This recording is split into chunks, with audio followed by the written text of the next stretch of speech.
Hi, welcome to my review of Noah, directed by Darren Aronofsky, a film that follows a man as he receives visions and messages from the creator to build an ark. A great flood is coming. We build a vessel to survive the storm. We build an ark. Mama! What is... Oh, them! What do you want? You don't know your king. There isn't anything for you here.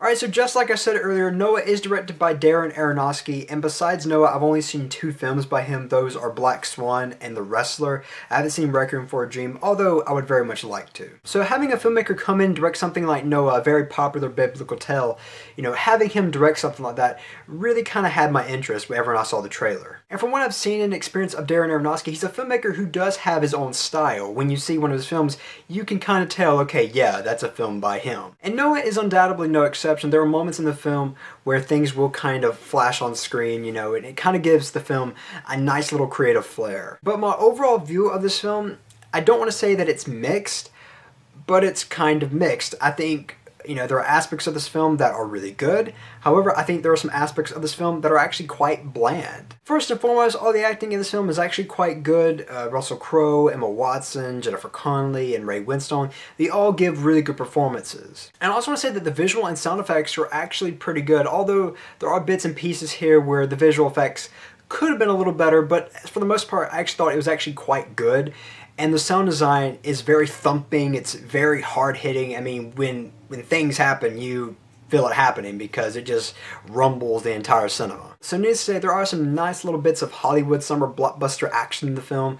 It is a little reminiscent of Lord of the Rings Two Towers, not necessarily a bad thing in my personal opinion, because, that's quite a positive thing to be compared to such a great film, but it did kind of make me want to go back and watch the Lord of the Rings Two Towers. But the scene itself is actually quite good. The CGI is not bad, and the scene was one of the bigger highlights for me for the film. And speaking of captivating bits, there are moments in this film where I was completely enthralled. There's actually a portion of this film that's almost like a thriller. And it's really during these scenes is where the film actually gets quite damn intense. And there's also those little creative nuances that I mentioned earlier. Typically when a character is having a dream or having a vision or is telling a story, you'll usually see some really nice creative imagery on the screen.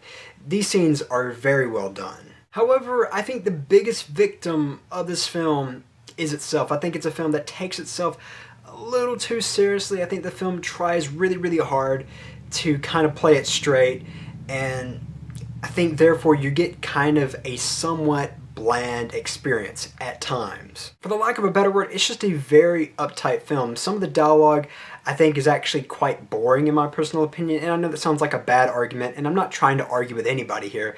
I'm just saying that some of the dialogue wasn't exactly all too captivating. Some of the dialogue and tone that this film takes on is something that you would very much expect from a film of this subject matter, and therefore the film does feel somewhat generic at times. Now, what was the hardest part for me to get through was probably at the beginning of the film. It's actually quite slow in the very beginning, but it does pick up. In fact, the further the film goes, the better the film actually gets. But one thing I want to say before I end this review is that in my cinema, I actually saw a lot more kids and parents than I would have ever dreamed of, because this is not necessarily a kid's film. And I'm not saying that because it's overly gory or anything like that. I mean, there are parts where it does get quite violent, but it's nothing that's no worse than, let's say, Lord of the Rings. But to set the record straight, I don't believe this film is meant for kids, not because it's overly violent, but because I just think this film is going to bore the living F out of all of them. So yeah, if you have kids, don't take them, because there's a good chance they're not going to like this film at all. Overall, if you're someone who's been looking forward to Noah, then I would recommend seeing it. But if you're someone who perhaps is waiting to see it on DVD, then by all means do that, because I do think it is a film that's very well worth seeing. However, is it worth seeing in the cinema? Perhaps not quite. So with all that said, I'm going to give Noah a 3 out of 5. As always, I'm Colyn Kirkland, and thank you so much for watching.